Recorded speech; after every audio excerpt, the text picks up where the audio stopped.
Marahay na hapon, Bicolandia. Narito ang latest update tungkol sa lagay ng panahon ngayong April 6, 2026, alas 5 ng hapon dito sa Kabikulan.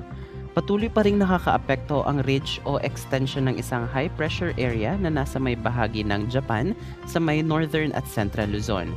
Kasalukuyan namang nakakaapekto ang easterlies o mainit at maalinsangang hangin galing sa dagat Pasipiko sa nalalabing bahagi ng bansa. Ayon sa pinakahuling TC o Tropical Cyclone Threat Potential, ngayong April 6 to 12 ay may namumuong sama ng panahon sa labas ng Philippine Area of Responsibility. Ngunit mababa pa ang posibilidad nitong mabuo bilang isang bagyo ngayong linggo.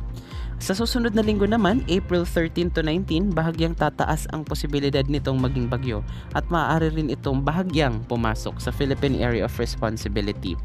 Para sa latest updates tungkol dito, tumutok lang sa ating social media accounts.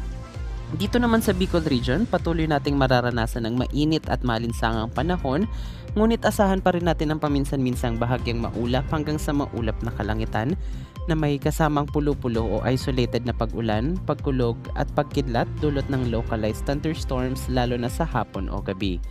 Posible rin ang pagbaha at pagguho ng lupa kung may severe thunderstorms. Magtungo naman tayo sa kondisyon ng hangin at karagatan. Mararanasan natin ang mahina hanggang sa katamtamang ihip ng hangin na magmumula sa silangan hanggang timog silangan. Ang alon naman sa ating mga baybaying dagat ay posibleng umabot sa 1 hanggang 2 metro ang taas. Wala namang nakataas na gale warning sa mga baybayin ng ating rehiyon. Ang agwat ng temperatura sa Kabikulan bukas ay maglalaro sa 23 to 35 degrees Celsius. Inaabisuan ko ang lahat na mag-ingat sa posibilidad ng heat cramps at heat exhaustion dahil ang heat index o ang init na mararamdaman ng ating katawan bukas ay maaaring umabot sa 39 degrees Celsius.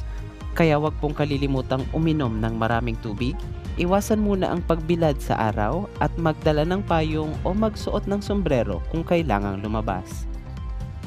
Ang araw ay sisikat bukas ng alas 5:40 ng umaga at lulubog bukas ng alas 5:56 ng hapon. Para sa pinakabagong ulat ng panahon at advisory sa Kabikulan, i-follow ang ating social media account o di naman kaya ang official page ng Pag-asa Southern Luzon. Ito po ang inyong Bicolano meteorologist, Ralph Bismonte.